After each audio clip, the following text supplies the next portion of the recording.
kaaya-ayang lira. Ipanin niyo ang trompeta. Ipan ang trompeta. Sa ngalan ng Ama at ng Anak at ng Espiritu Santo. Amen. Ang pagpapala ng ating Panginoong Hesukristo, ang pag-ibig ng Diyos Ama, at ang makikipagkaisa ng Espiritu Santo naway sumainyong lahat. At sumain niyo rin. Mga kapatid, aminin natin ang ating mga kasalanan upang tayo'y maging marapat gumanap sa banal na pagdiriwang. Inaamin ko Sa makapangyarihang Diyos at sa inyo mga kapatid, na ba akong nagkasala sa isip, sa salita at sa gawa, at sa aking pagkukulang. Kaya isinasamo ko sa mahal na Birheng Maria, sa lahat ng mga anghel at mga banal, at sa inyo mga kapatid, na ako'y ipanalangin sa Panginoong ating Diyos. Kawaan tayo ng makapangyarihang Diyos. Patawarin tayo sa ating mga kasalanan at patnubayan tayo sa buhay na walang hanggan. Amen. Panginoon, kaawaan kami. Panginoon, kaawaan mo kami. Kristo, kaawaan mo kami. Kristo, kaawaan mo kami. Panginoon, kaawaan mo kami. Panginoon, kaawaan mo kami. Manalangin tayo. Ama naming makapangyarihan, ang pananampalataya, pag-asa at pag-ibig namin sa iyong dagdagan, at gawin mong mahalin namin ang iyong mga kautusan, upang sa mga pangako mo, kami maging dapat makinabang sa pamamagitan ni Jesucristo, kasama ng Espiritu Santo, magpasawalang hanggan. Amen. Pagbasa mula sa sulat ni Apostol San Pablo sa mga taga-Roma. Mga kapatid, hindi na tayo alipin ng likas na hilig ng laman, kaya hindi na tayo dapat mamuhay ayon sa laman. Sapagkat mamamatay kayo kung namumuhay kayo sa laman, ngunit kung pinapatay ninyo sa pamamagitan ng Espiritu Santo ang mga gawa ng laman, mabubuhay kayo. Ang lahat ng pinapatnubayan ng Espiritu ng Diyos ay ang mga anak ng Diyos, sapagkat hindi kayo tumanggap ng Espiritu ng pagkaalipin upang muling matakot. Ang tinanggap ninyo ay Espiritu ng pagiging anak, at ito ang nagbibigay sa atin ng karapatang tumawag ng Ama, Ama ko. Ang Espiritu nga ang nagpatotoo, kasama ng ating Espiritu, na tayo ay mga anak ng Diyos. At yamang mga anak, tayo ay mga tagapagmana ng Diyos at kasamang tagapagmana ni Kristo. Sapagkat kung tayo ay nakikipagtiis sa Kanya, tayo'y dadakilain din kasama niya. Ang salita ng Diyos. Salamat sa Diyos. Ang ating Panginoong Diyos, gaway magligtas na lubos. Ang ating Panginoong Diyos, gaway magligtas na lubos. O mag-alsa sana ang Diyos, ang kaaway pakalati, at ang mga namumuhay tumakas sa kaniyang piling. Ang lahat ay nagagalak, natutuwa ang matuwid. Sa harapan tong Diyos, galak nila'y di malirip. Ang ating Panginoong Diyos, gaway magligtas na lubos. Ang Diyos na naroon sa tahanan niyang templo, tumitingin sa ulilat, sanggalang ng mga balot. May tahanan siyang laan sa sinumang nalulungkot. Ang bilanggo'y hinahango upang sila ay malugod. Ang ating Panginoong Diyos gaway magligtas na lubos. Purihin ang Panginoon, ang Diyos nating nagliligtas, at may dala araw-araw ng pasanin nating hawak. Ang ating Diyos ay isang Diyos na ang gawa ay magligtas. Ang Diyos ang Panginoon nating lahat. Sa bingit ng kamatayan, hinahango tayo agad. Ang ating Panginoong Diyos gaway magligtas na lubos. Magsitayo po ang lahat. Alleluia, Alleluia, Alleluia, Alleluia, Alleluia, Alleluia. Amang Diyos ni Hesukristo, ang salita mo'y totoo, kami ay pabanalin mo. Alleluia, Alleluia, Alleluia,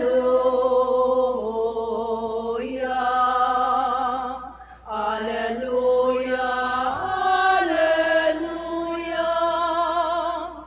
Alleluia, Alleluia. Sumainyo ang Panginoon. At sumain niyo rin. Ang mabuting balita ng Panginoon ayon kay San Lucas. Papuri sa iyo, Panginoon. Noong panahong iyon, si Jesus ay nagtuturo sa isang sinagoga sa araw ng pamamahinga. May isang babae roon na 18 taon nang may karamdaman, gawa ng masamang espiritong nasa kanya. Siya'y hukot na hukot at hindi na makaunat. Nang makita ni Jesus ang babae, tinawag niya ito at sinabi, "Magaling ka na sa iyong karamdaman." At ipinatong ni Jesus ang kanyang mga kamay sa babae. Noon di, nakaunat ito at nagpuri sa Diyos. Ngunit nagalit ang tagapamahala ng sinagoga sapagkat nagpagaling si Jesus sa araw ng pamamahinga. Kaya't sinabi niya sa mga tao, "May 6 na araw na inilaan upang ipagtrabaho. Pumarito kayo sa mga araw na iyan upang magpagaling at huwag sa araw ng pamamahinga." Sinagot siya ng Panginoon, "Mga mapagpaimbabaw, hindi ba't kinakalag ninyo sa sabsaban ang inyong baka o asno at dinadala sa painuman kahit araw ng pamamahinga? Ang babaeng ito na mula sa lipi ni Abraham ay ginapos ni Satanas sa loob ng 18 taon. Hindi ba dapat na siya'y kalagan kahit na araw ng pamamahinga?" Napahiya ang lahat ng kalaban ni Jesus sa sagot niyang ito. At nagalak naman ang madla sa mga kahangahangang bagay na ginawa niya. Ang mabuting balita ng Panginoon. Pinupuri ka namin, Panginoong Hesukristo. Isang magandang gabi po sa inyong lahat. Ngayon po ay Lunes ng ika-30 linggo sa karaniwang panahon. At 3 linggo na lang at matatapos na muli ang kalendaryo o pangliturhiyang kalendaryo ng ating simbahan. Kahapon, sa pagbibigay at pagpapaliwanag sa atin ni Kristo ng talinghaga tungkol sa pagiging mataas, no? Yung pagmamataas, yung ang sarili ay gustong iangat at gustong ipakita at patunayan na siya ay matuwid. Bagamat sinabi na sikapin ninyong maging o maunawaan kung paano maging matuwid. Hindi lang sa kung ano ang tama, kundi sa kung ano ang matuwid. At yun yung dapat nating pagsikapan gawin. Kaya nga sa ating pong kwento, sa talinghaga natin ngayong araw na ito, May mga naglilingkod sa sinagoga na nagalit o sabihin natin kini-question yung ginawa ni Jesus na pagpapagaling sa araw ng pamamahinga. Tingnan natin ulit yung background. May isang babae, 18 years na siyang may sakit. 18 years na siyang pinapahirapan ng masamang espiritu. Sa 18 years, wala naman po sigurong araw ng pamamahinga, kaya nagpahinga ang masamang espiritu na mayroong isang araw, kada linggo, magaling yung babae. Naintindihan ba? Kasi sabi, 18 years. So, sa isang taon, 365. Tama ba? So, 18 years. Hindi nagpahinga ang demonyo para pahirapan o pagalingin yung may sakit. Hindi eh. Na parang, okay, na Sunday ngayon, okay, magaling ako. Hindi eh. 18 years pinahirapan. At 18 years din na mayroong araw ng pamamahinga, pero walang nagawa ang mga nasa sinagoga para pagalingin o palayain ang babaeng ito na pinahihirapan ng masamang espiritu. Tapos ngayon, nagmamabudda sila na nakakaalam ng batas na bawal magtrabaho, bawal kumilos sa araw ng pamamahinga, at i-apply mo ito kay Kristo na ngayon, nataon na nandoon si Kristo, nahabag si Kristo sa kanya, kaya pinagaling niya ang may sakit. Nakukuha niyo po? Huh? Kaya nga sabi ni Kristo, 18 years pinahihirapan, kabilang sa kawan yan. Mula din sa lahi ni Abraham yan. Tapos ito, imbis na matuwa kayo, kikwestiyonin nyo pa. Imbis na maging masaya kayo, nagagalit kayo dahil pinagaling siya sa araw ng pamamahinga. Tapos yung pinagninilayan ko, no? Maganda itong paalala sa atin kasi, no, na hindi lang basta talino ang kailangan natin. Minsan nga, di ba? Kung sino pa yung matalino, kung sino pa yung maraming alam, no? Dapat nga, di ba, kung maraming alam, ipatumba na yan eh, di ba? Pero minsan, kung sino pa yung maraming alam, yun yung mahirap kausap. Di ba? Yun yung mahirap kausap. Tingnan nyo yung katabi nyo, maraming alam yan, ipapatumba ko yan. Di ba? Minsan, sa sobrang talino, alam mo kung saan tayo nagkukulang? Common sense. Yun yung kailangan natin. Common sense. Parang ganito yung pagpapaliwanag ni Jesus. Common sense naman. Kayo nga, di ba? Kinakalag nyo nga yung tali ng mga alagang hayop ninyo o pinagbawalan ba kayo? Pinarusahan ba kayo? Hindi. Hindi pwedeng laging one-sided na, pag kami okay, pag siya hindi. Kaya maganda po, no? Hindi nyo kinakailangan maging genius. Kailangan natin common sense para maunawaan natin ang pangangailangan ng ating kapwa. Para magkaroon din tayo ng pagkahabag o yung compassion. Yan ang pinaiiral ni Jesus. Kaya madali kay Jesus na tumulong sa kapwa. Nanguna, no? Pinahihirapan for 18 years, walang nakapagpagaling, walang doktor, walang sino mang pariseyo, saserdote ang nakatulong sa kanya. Ngayon, sa isang salita, pinatungan ng kamay, ngayon bawal. Yan. Sana po, no?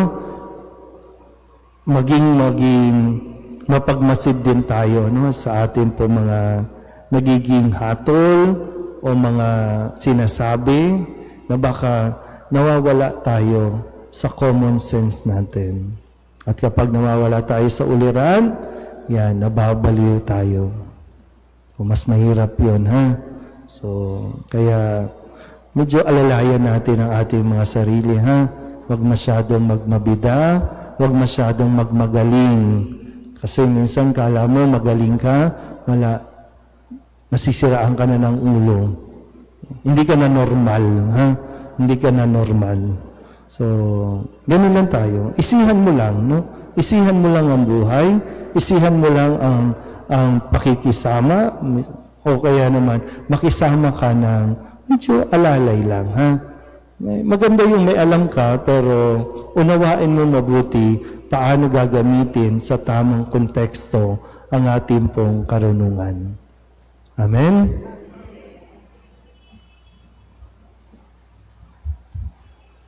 Magsitayo po ang lahat.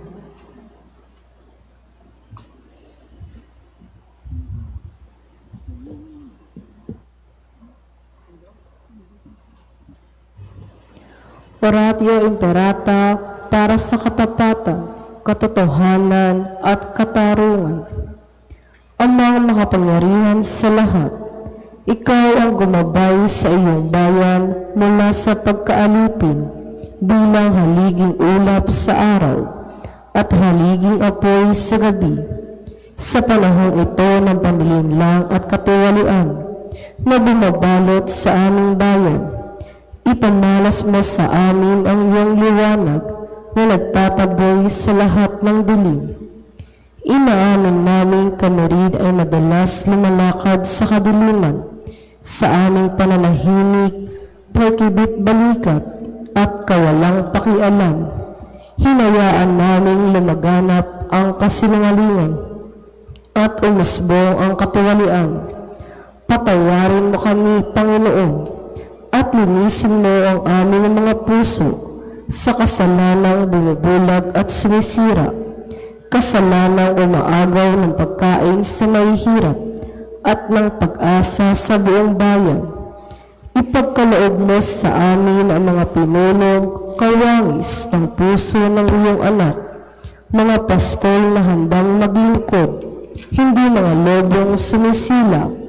Sa kapangyarihan ng iyong banal na Espiritu, bigyan mo kami ng lakas ng loob na itakwil ang kasinungalingan, ibunyag ang pandaraya, igiit ang katarungan, at ipagtanggol ang katotohanan. Sa lahat ng aming gawain, pampubliko man o pansarili, upang ang katapatan ay dumaloy sa aming lupain tulad ng ilog, at ang katuwiran ay rumagasa na parang malakas na agos. O Diyos ng katarungan at habag, gawin mo ubasan ng kabutihan ng aming bayan, hindi lason ng kasakiman, manipulasyon at pagkamakasarili, kundi pagyamanin ng katapatan, malasakit at pag-ibig. Hinihiling namin ito sa pamamagitan ni Kristo na aming Panginoon. Amen. Maria, salamin ng katuwiran, Ipanalangin mo kami. San Miguel Arcangel, Ipanalangin mo kami. San Lorenzo Ruiz at San Pedro Calungsod, Ipanalangin ninyo kami. Magsiupo po ang lahat.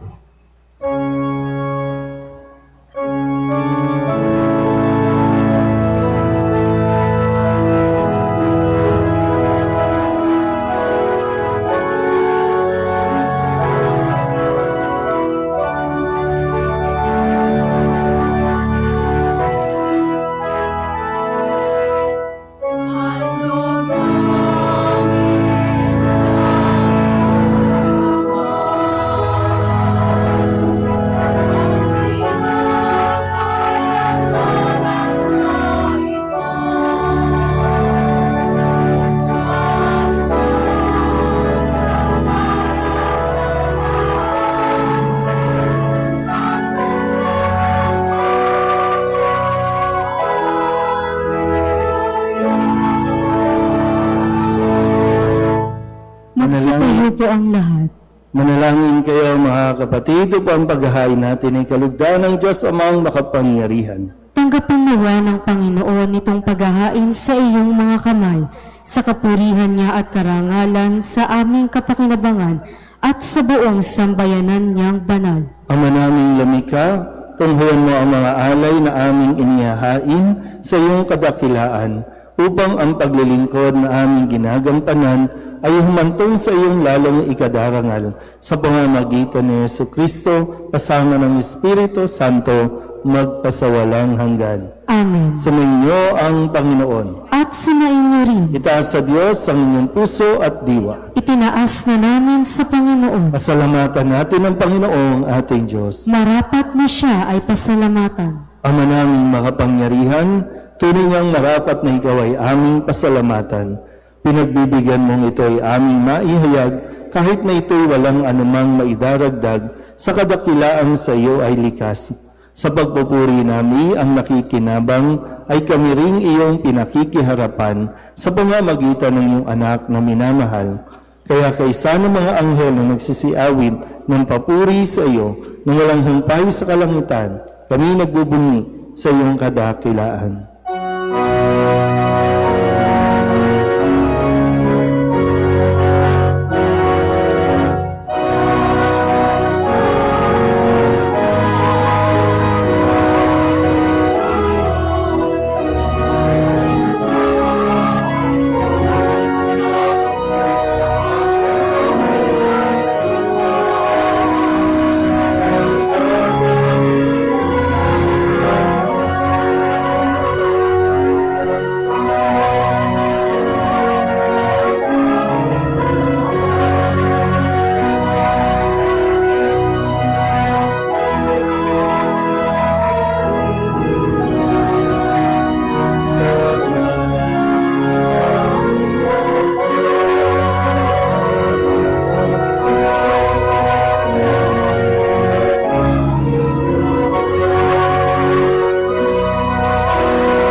Ama naming banal, ikaw ang bukal ng tanang kabanalan, kaya't sa pamamagitan ng iyong Espiritu, gawin mong banal ang kaloob na ito upang para sa aming maging katawan at dugo ng aming Panginoong Hesukristo. Bago niya pinagtiis ang kusang loob na maging handog, inawakan niya ang tinapay, inasalamatan kaniya, pinaghati-hati ni iyon, iniabot sa kanyang mga alagad at sinabi, "Tanggapin ninyong lahat ito at kanin, ito ang aking katawan na ihahandog para sa inyo."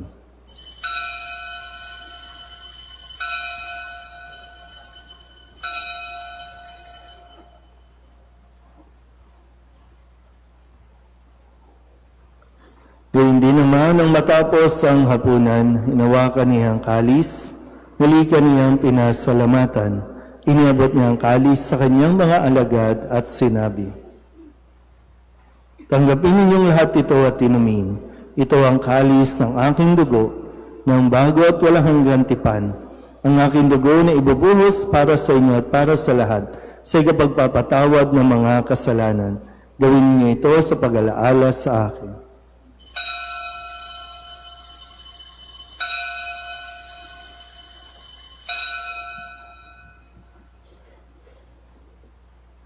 Ipagbunyi natin ang misteryo ng pananampalataya. Si Kristo namatay, si Kristo nabuhay, si Kristo ay babalik sa wakas ng panahon. Ama, ginagawa namin ngayon ang pag-alaala sa pagkamatay at muling pagkabuhay ng iyong anak.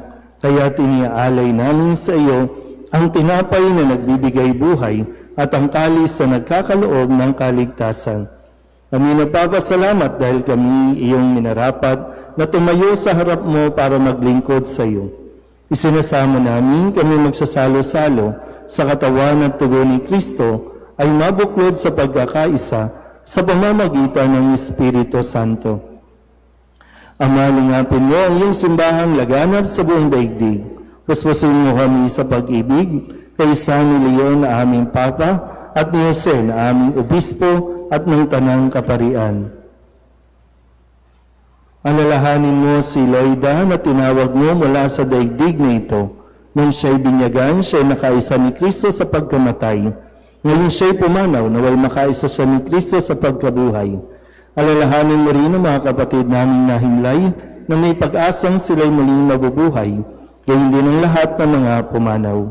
Kawaan mo sila at patuloyin sa iyong kaliwanagan. Kawaan mo at pagindapatin kaming lahat na makasalo sa iyong buhay na walang wakas. Kaysa ng mahal na Birheng Maria na Ina ng Diyos, ng kabiyak ng puso niyang si San Jose, kaysa ng mga apostol at ng lahat ng mga banal na namuhay dito sa daigdig ng kalugod-lugod sa iyo, may pagdiwang nawa namin ang pagpupuri sa ikararangal mo sa pamamagitan ng iyong anak na aming Panginoong Heso Kristo. Sa pamamagitan ni Kristo, kasama niya at sa Kanya, ang lahat ng parangal at papuri ay sa iyo, Diyos amang makapangyarihan, kasama ng Espiritu Santo, magpasawalang hanggan.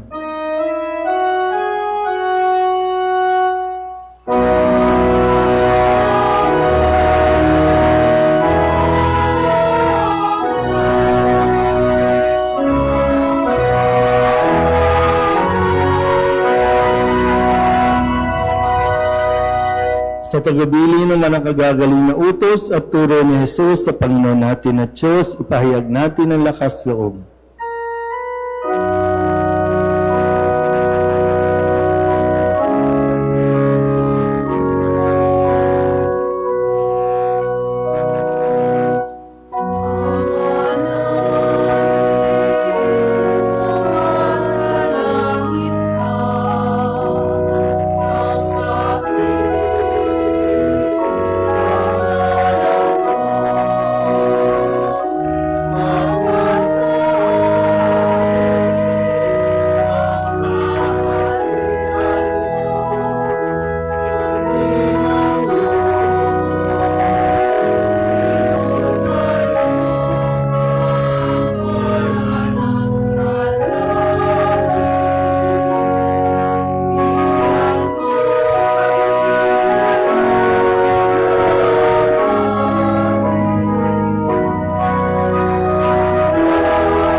Kami iadya sa lahat ng masama, pagkalooban ng kapayapaan araw-araw, iligtas sa kasalanan at ilayo sa lahat ng kapahamakan, samantalang aming pinananabikan ang dakilang araw ng pagpapahayag ng tagapagligtas naming sa Heso Kristo. Sapagkat iyo ang kaharian at ang kapangyarihan at ang kapurihan magpakailanman.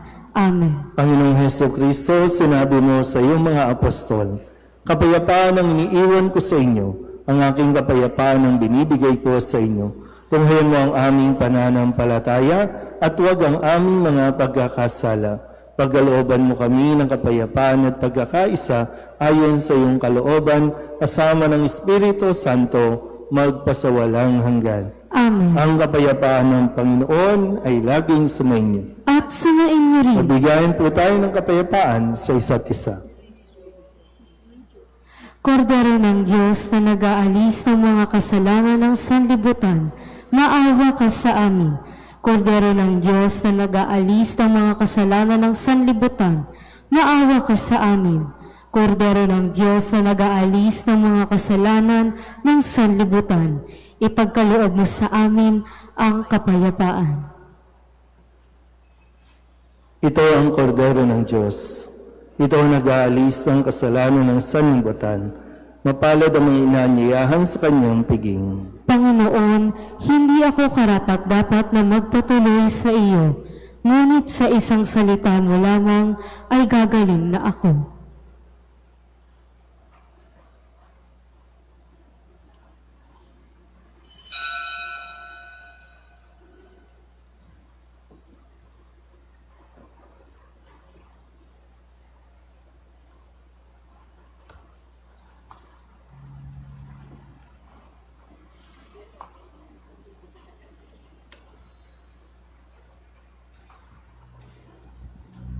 Lahat, panalangin kay San Jose, abang tagapangalaga ng tagapagligtas, kabiyak na puso ng mahal na Birheng Maria.